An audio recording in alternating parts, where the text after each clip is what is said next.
Nós vamos estudar hoje o que é a graça de Deus. O que é a maravilhosa graça de Deus. E para começar, eu quero abrir a Bíblia no livro de Efésios, capítulo 2, no versículo 4 e 5. Você vai se surpreender com muitas coisas, irmãos. Que vai chocar com muitas pregações que você já ouviu por aí. Porque uma coisa é a graça, outra coisa é o legalismo. O que é o legalismo? A lei. O que é a graça? A graça de Deus. A misericórdia de Deus. Então, hoje, talvez muitas coisas que eu vou falar aqui vai totalmente contrário ao que muitos pastores pregam por aí. Porque muitos homens são religiosos. Eles querem que você tenha lei sobre você. O que é a lei? Você não pode cortar o cabelo, você não pode passar esmalte, você não pode isso, você não pode aquilo. Você não pode usar barba. Tem igreja que você não pode usar barba. Você não pode isso, você não pode... Isso é lei. Legalismo. Eu vou falar sobre a graça. E tem muitas pessoas, irmãos em Cristo, que vivem debaixo da lei ainda hoje. Amém? A palavra diz assim: no entanto, Deus, que é rico em misericórdia, por meio do grande amor com que nos amou, deu-nos vida com Cristo, estando nós ainda mortos em nossos pecados, portanto, pela graça sois salvos. Repete comigo: pela graça sois salvos. Pode se assentar em nome de Jesus. Bom, vamos lá. O que é a graça? Graça é um favor imerecido. Graça nós não merecemos, mas o Senhor, pela misericórdia e pela generosidade dele, ele nos deu. Graça é algo bom que é dado, não porque a pessoa que recebe merece, mas porque o que dá é generoso. Deus nos oferece a salvação de graça. Então, tem algumas religiões, seitas, que diz que você é salvo por obras. Por exemplo, o Espiritismo diz que sem caridade não há salvação. Esse é o slogan do Espiritismo. Só que Jesus fala que ninguém é salvo por caridade. Quando a igreja oferece cesta básica, quando a igreja faz a obra no Paquistão, isso não é salvação. Isso é nossa obrigação. Nós somos salvos pela graça. Por que você vai no Paquistão fazer a obra de Deus? Porque você está debaixo da graça. Então, quem está debaixo da graça, distribui graça. Você não pode dar o que você não tem. Se você não tem graça, você não pode oferecer graça.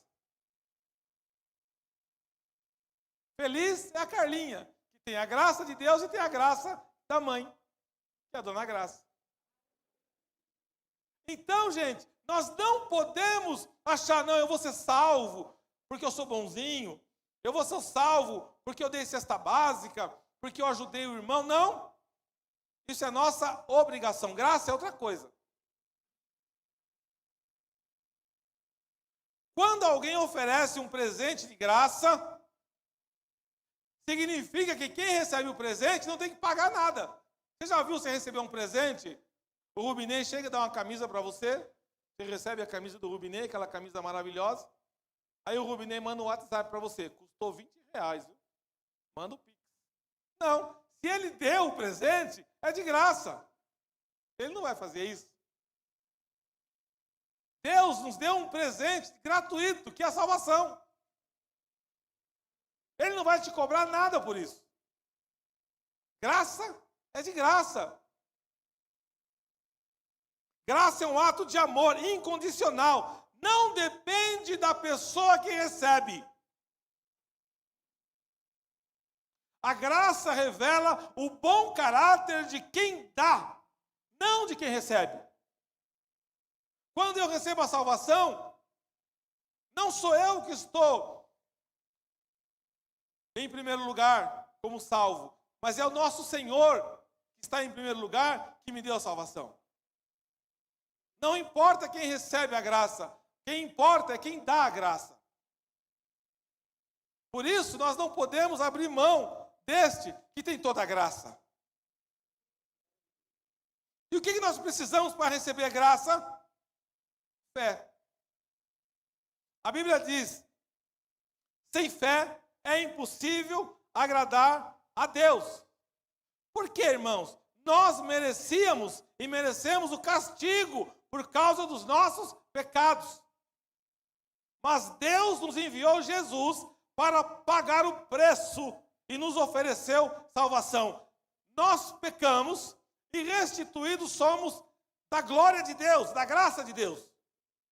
Mas aí Deus olhou do céu e enviou o Filho dele, Jesus unigênito, para que por ele a gente alcançasse perdão dos nossos pecados e a graça e a misericórdia de Deus. Mesmo que nós não fizéssemos nada para merecer. Nós não fizemos nada. Você fez alguma coisa para merecer a salvação? Não, irmão, você não fez nada, porque não é você que faz. Quem fez foi Ele.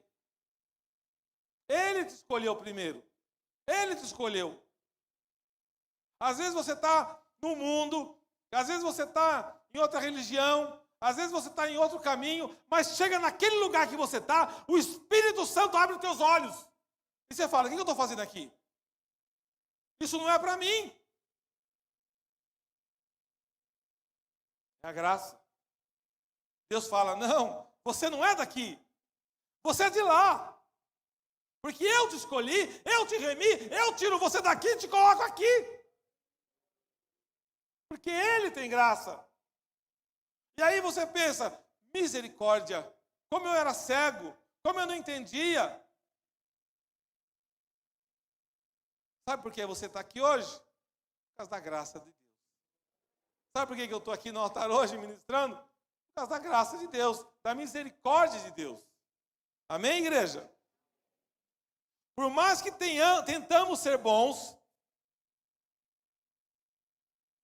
por mais que a gente tente ser bom, nós não conseguimos evitar o pecado. Só Deus pode nos libertar do peso do pecado. 1 João, capítulo 1, 8 e 9.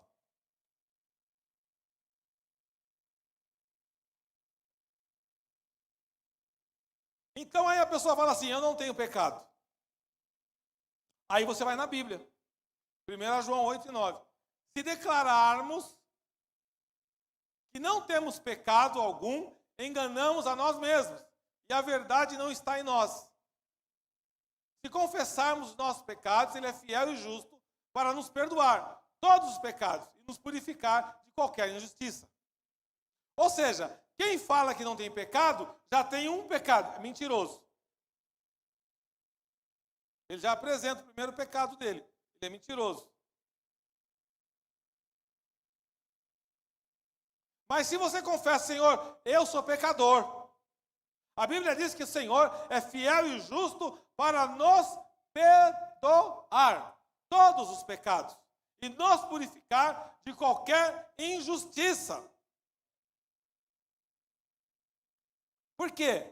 Porque Ele nos oferece a graça, Ele nos oferece a salvação. Ele te ama de verdade. Por isso que Ele não exige aquele peso que as pessoas tentam colocar em cima de você. Aquele peso de pessoas que querem jogar você no inferno. Aquele peso de pessoas que falam mais do inimigo do que de Deus. Não, irmãos. Nós estamos aqui para anunciar a graça, o nome do nosso Senhor e Salvador Jesus Cristo.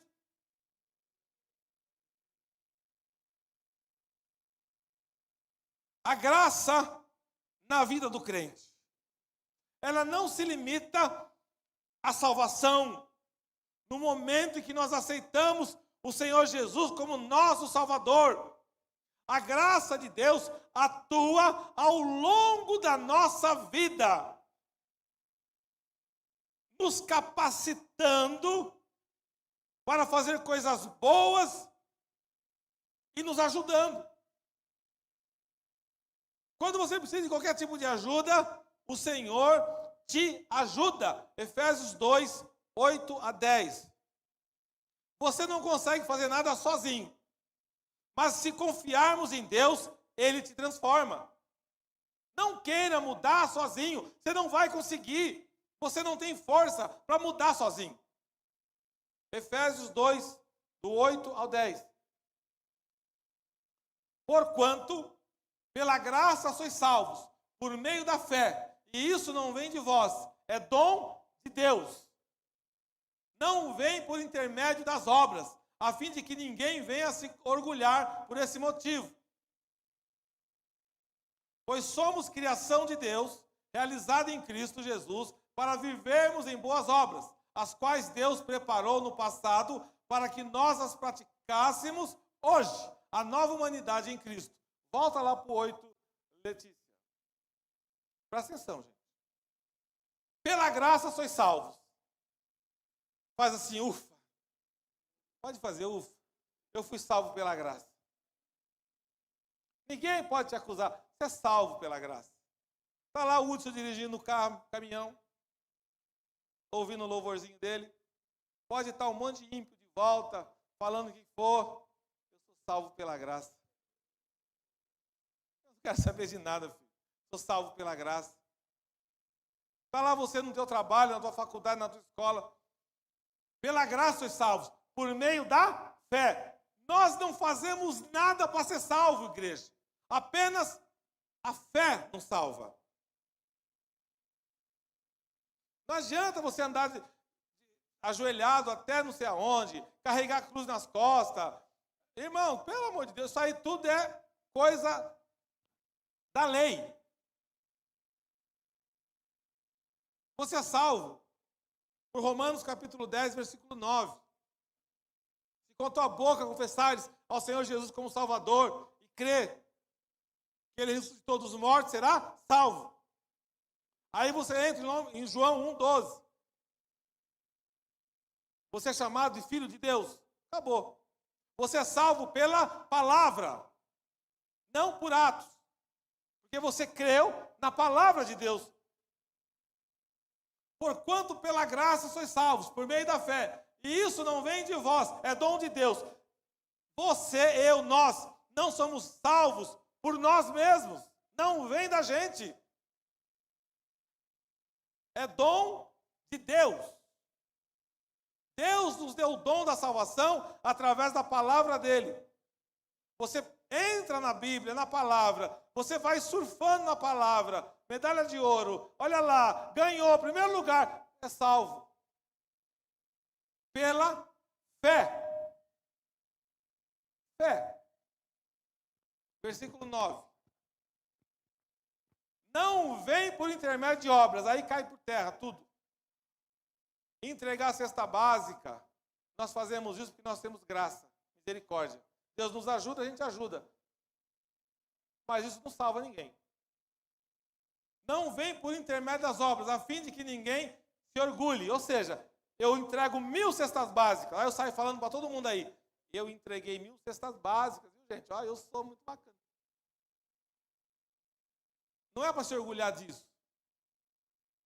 Porque isso nós estamos fazendo para a glória de Deus. Nós somos criação de Deus, realizada em Cristo. Ou seja, eu e você, nós somos criados em Cristo. E para Cristo. Para vivermos em boas obras. Fazer boa obra não é um plus, não é um mais na nossa vida. Fazer boa obra é a graça de Deus em nós. Está entendendo? Eu não faço boa obra porque eu quero aparecer ou porque eu sou melhor que ninguém. Não, é porque está em mim fazer boa obra, porque eu tenho a graça de Deus. As quais Deus preparou no passado para que nós as praticássemos hoje. A nova humanidade em Cristo. O que Deus quer? Que a nova humanidade esteja em Cristo. O que o inimigo quer? Tirar a humanidade de Cristo. O inimigo quer destruir a família. O inimigo quer colocar na cabeça de crianças coisas que não é para criança. E o povo aplaude. Porque o povo jaz no maligno. Então não se assuste, porque o mundo jaz no maligno. Tudo que você vê aí que vai fora da palavra de Deus é do maligno. Toda pessoa que fala contra as obras de Deus, a palavra de Deus, é do maligno. Não tem jeito. O mundo é dividido entre Deus e o inimigo dele. Acabou, não tem outro. Ah, não. Ou você é de Deus, ou você é do inimigo dele. O mundo jaz no maligno. Está tendo as Olimpíadas agora. A maioria dos irmãos que estão ganhando medalhas são cristãos. Mas vê se a mídia fala sobre isso. É óbvio que não vai falar, porque a mídia jaz no maligno. Se fosse alguém que estivesse defendendo alguma causa contra a palavra, ele estaria na primeira página de todos os jornais falando, porque jaz no maligno. Agora, quando se fala em oração, em Jesus, na palavra de Deus, a mídia não tem interesse em falar. Porque se ela falar, ela está indo contra quem segue ela, que é o maligno. Está entendendo, gente? É simples. É muito simples. Ou você está em Deus, ou você está no maligno.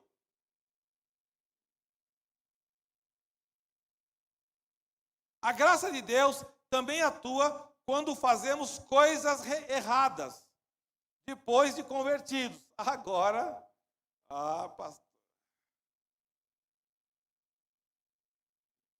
Hebreus 4, 14 e 16.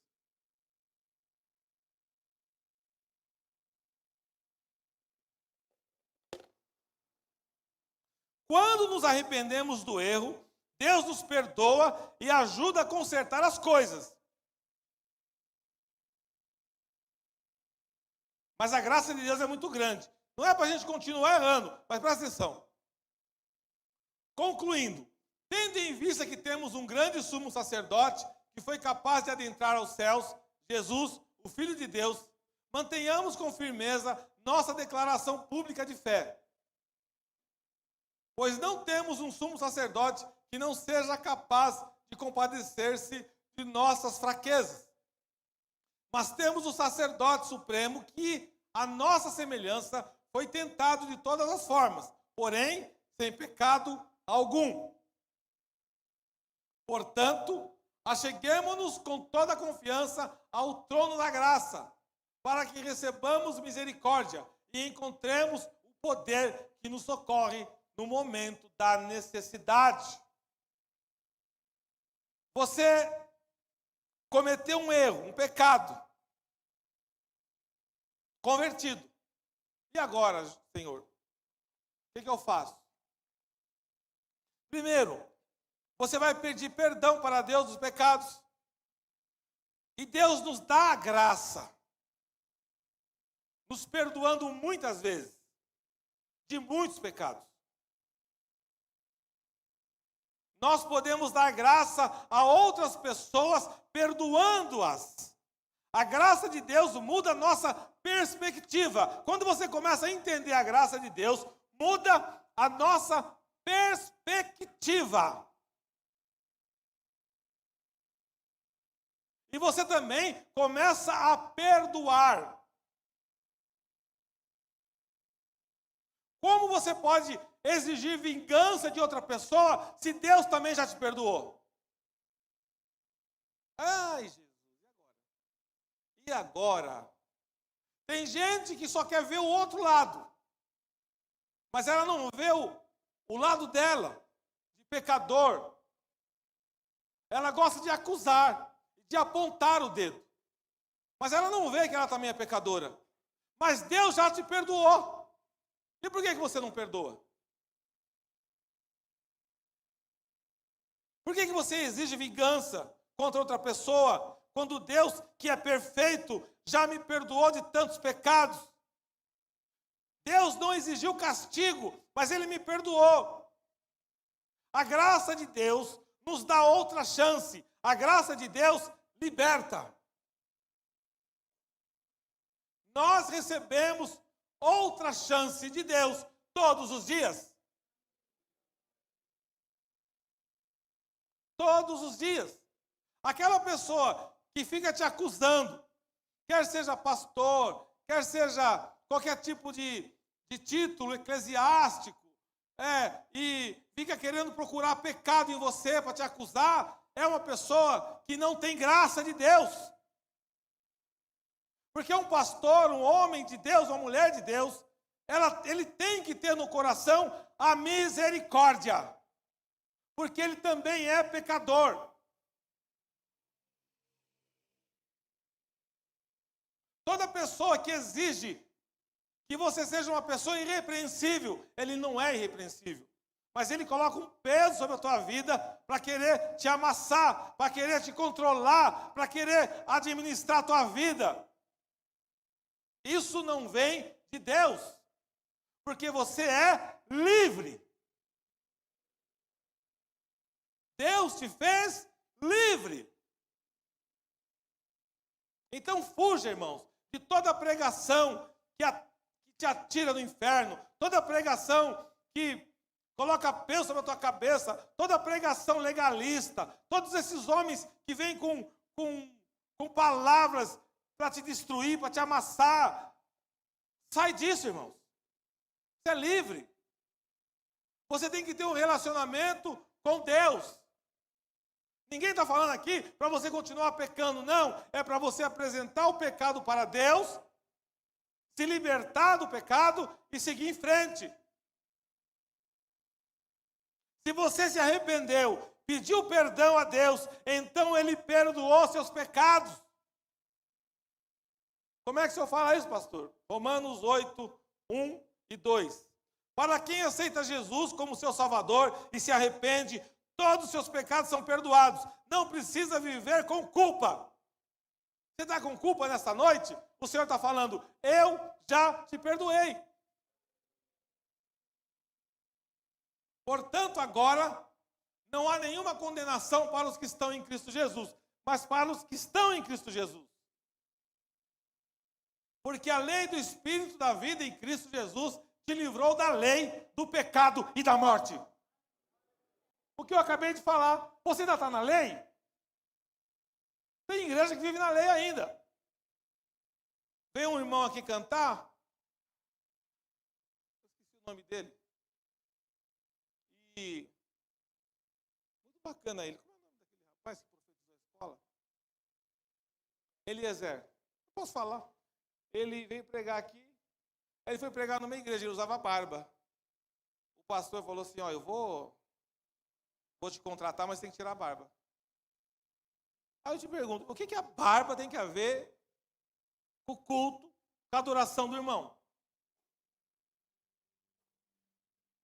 Me responde, isso não é lei? Não é graça, irmão. Tem pessoas que vivem na lei. Não vive na graça. Tem pessoas que às vezes vêm aqui na igreja e vê as irmãs cantando de calça. Oh, mas como o pastor permite a irmã cantar de calça? Irmão, não é a calça nem a saia que vai cantar, é a irmã.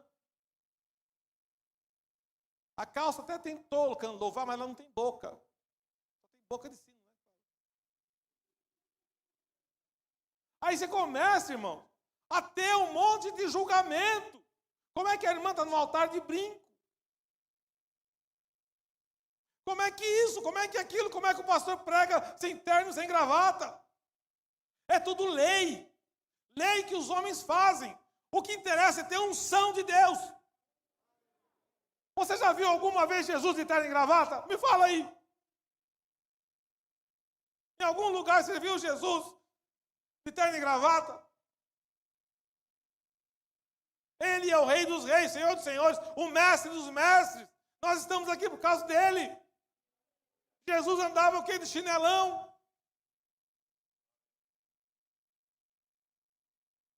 E as pessoas ficam julgando. Isso é lei, irmãos. Sai fora da lei. Entra na graça, entra na misericórdia, por favor.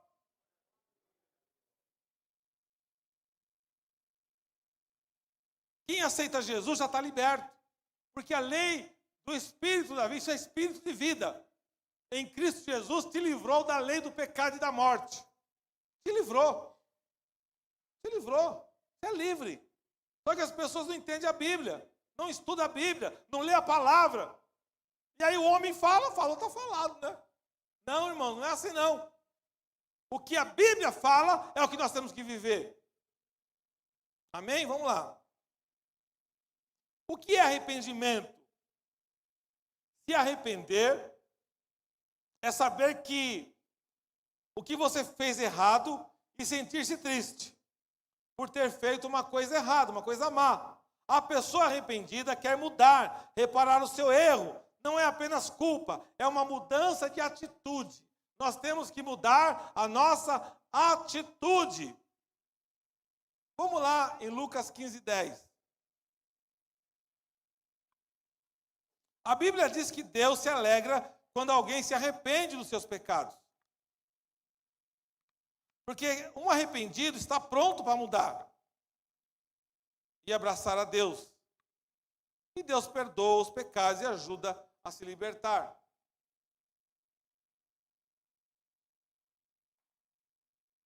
Eu vos asseguro que, de igual modo, há grande júbilo na presença dos anjos de Deus por um pecador que se arrepende. E aí? Há grande júbilo na presença dos anjos por um pecador que se arrepende. Agora, mas se eu continuar pecando, Deus ainda me perdoa? Pastor, eu me converti, estou indo para a igreja, mas tem alguns pecados aí que eu não consegui ainda me libertar. Deus me perdoa? Sim ou não? Sim. Se você estiver mesmo arrependido, Paulo em Romanos 7, do 14 a 25, ele fala que ele quer fazer o bem, mas continua fazendo o mal. Esta é uma luta que toda a gente tem, porque não somos perfeitos ainda. O apóstolo Paulo falou, olha, o apóstolo Paulo, irmão, não é o pastor Nelson, não. Eu quero fazer, mas eu não consigo.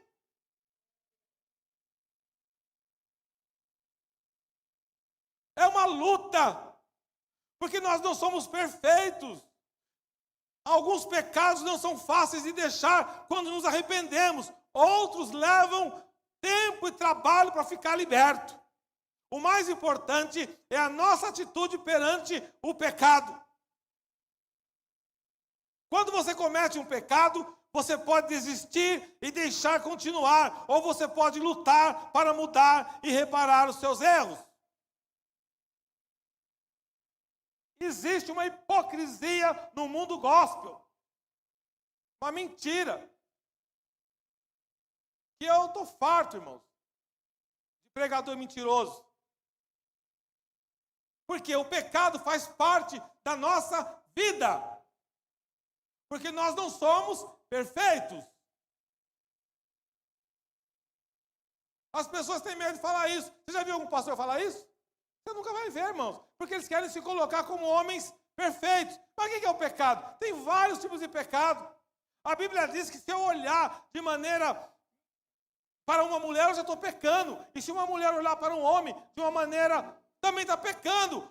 A razão de Deus, a graça de Deus, a régua de Deus, irmãos, nós não conseguimos entender. Você não consegue entender o que é santidade para Deus. As pessoas vivem de mentira. O que eu estou falando para vocês é o que a Bíblia ensina. Vamos lá, então. Primeiro, Romanos 7, 14 ao 25. Presta atenção, irmãos. Isso é uma palavra de ensino. Para a gente entender onde é que nós estamos na terra. Porquanto é do nosso pleno conhecimento de que a lei é espiritual. Eu, entretanto, sou limitado pela carne. Paulo falando que ele é limitado pela carne. Todos nós somos limitados pela carne, segundo a palavra. Pois fui vendido como escravo ao pecado. Paulo. Pois não compreendo o meu próprio modo de agir. Porquanto o que quero, isso não pratico. Entretanto, o que detesto, isso me entrego a fazer. Ora, e se faço o que não desejo, tenho que admitir que a lei é boa. Nesse sentido, não sou mais eu quem determina o meu agir, mas sim o pecado que habita em mim. Porque sei que na minha pessoa, isto é, na minha carne, não reside bem algum, porquanto o desejar o bem está presente em meu coração, contudo, não consigo realizá-lo. Pois o que pratico não é o bem que almejo, mas o mal que não quero realizar, esse eu sigo praticando. E você está falando que você é santinho, né? Aleluia. Ora, se faço o que não quero, já não sou eu quem realiza, mas o pecado que reside em mim. Assim, descubro essa lei em minha própria carne. Quando quero fazer o bem, o mal está presente em mim. Pois no íntimo da minha alma tenho prazer na lei de Deus. Contudo, vejo uma outra lei agindo nos membros do meu corpo, guerreando contra a lei da minha razão, tornando-me prisioneiro da lei do pecado que atua em todos os meus membros. Miserável ser humano que sou, quem me libertará desse corpo de morte? Graças a Deus, por Jesus Cristo, nosso Senhor, de modo que eu mesmo, com a razão, sirvo a lei de Deus, mas com a carne, a lei do pecado. Irmãos, presta atenção. O apóstolo Paulo, escolhido por Deus, homem escolhido como apóstolo por Deus, declarando que é pecador. Romanos 12, 2, por favor.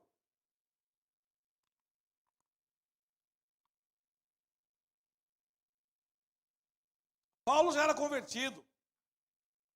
Paulo já era Paulo. Romanos 12, 2. E não vos amoldeis ao sistema deste mundo, mas sede transformados pela renovação das vossas mentes, para que experimenteis qual seja a boa, agradável e perfeita vontade de Deus, como servir por meio dos dons. O que significa isso? Mesmo que você fale, se você continuar lutando, confiando em Deus para dar forças, um dia você vai ser liberto. E Deus, Ele vai entendendo você, Ele vai continuar te amando, Ele vai continuar te abraçando. E quem vai te acusar? O diabo. E quem o diabo vai usar para te acusar? Muitas pessoas. Às vezes dentro da igreja, às vezes, o diabo, irmão, ele escolhe quem dá lugar para ele. Se você der lugar para ele, ele entra em você e te acusa. E você acusa os outros.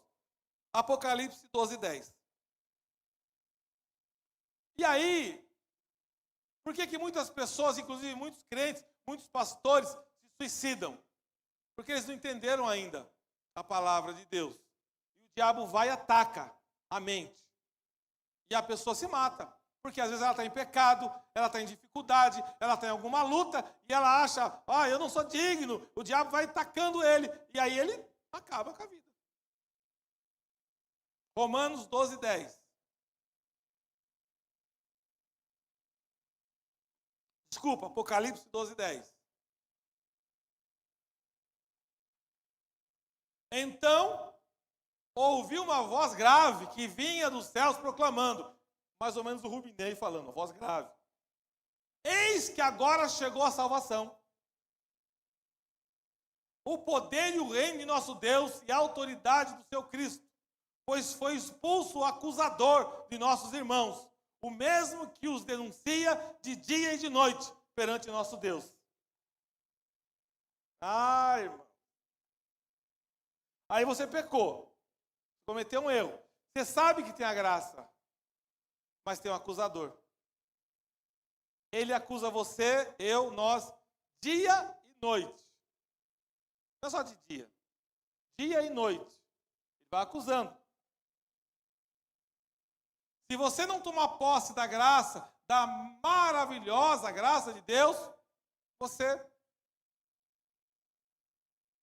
você cai, você se desespera. Por que tem muitos fora da igreja, fora da presença de Deus? Porque Satanás acusa tanto que a pessoa não aguenta. Porque ela não está ainda em Cristo. Ela não está firmada em Cristo. Ela não conhece a palavra de Cristo. Ela tem umas vagas lembranças do que a Bíblia fala, do que é Deus. E ela ouve pregação do fulano, do ciclano. Eu não te aconselho a ficar ouvindo essas pregações furadas de internet. Não te aconselho. Eu já vi cada besteira que eu falo, Jesus, tenha misericórdia. Mas quem é maduro na fé, conhece a palavra, sabe que aquilo lá não vale nada. Mas a pessoa que não conhece a palavra, ela fica, aquilo entra no coração. Entrou no teu coração, já era. Se uma pregação de acusação entrar no teu coração, para tirar, irmãos, é difícil. É difícil. Eu digo mesmo. Não vá atrás disso. Porque isso não vai te curar. Comece a ler a palavra. Comece a estudar a palavra. E o Senhor vai se revelar a você. Vamos lá em Romanos 8, 33 e 34. Só mais 2 versículos e nós vamos encerrar. Deus abençoe, mestre Tony Nunes, Tereza, Chayenne.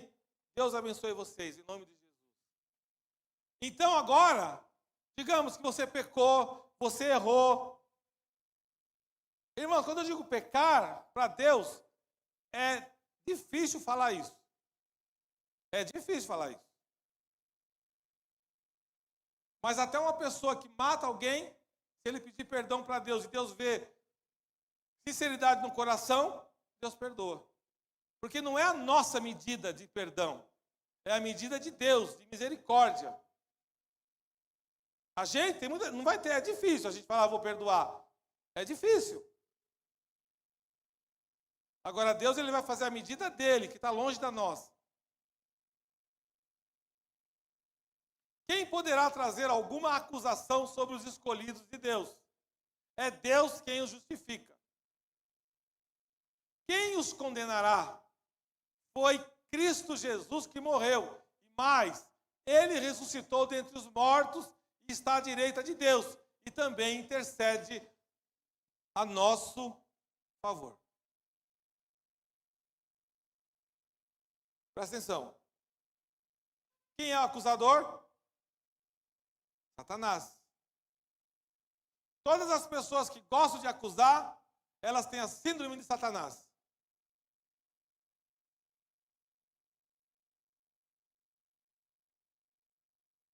Todas as pessoas que têm facilidade de perdoar, elas têm a graça de Deus. Se você gosta de acusar, nesta noite começa a falar com Deus e começa a pedir perdão para Deus. Fala, Senhor, me transforma.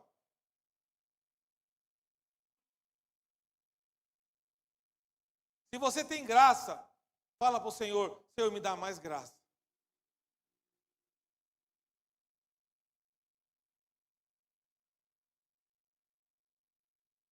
Começa a pedir perdão e começa a perdoar. Livre-se da culpa. Se você precisar perdoar alguém, perdoe. Mateus 6,12. Último versículo, por favor, Letícia. E o mais importante que eu vou falar para você. Olha o que Jesus falou na oração do Pai Nosso. Perdoa-nos as nossas dívidas, assim como nós perdoamos aos nossos devedores. E o mais importante, perdoe a ti mesmo. Você já se perdoou? Tem pessoas que querem perdoar um, perdoar o outro. Ou pessoas que não perdoam, porque elas não conseguem nem perdoar elas mesmas. O Senhor quer falar contigo nesta noite.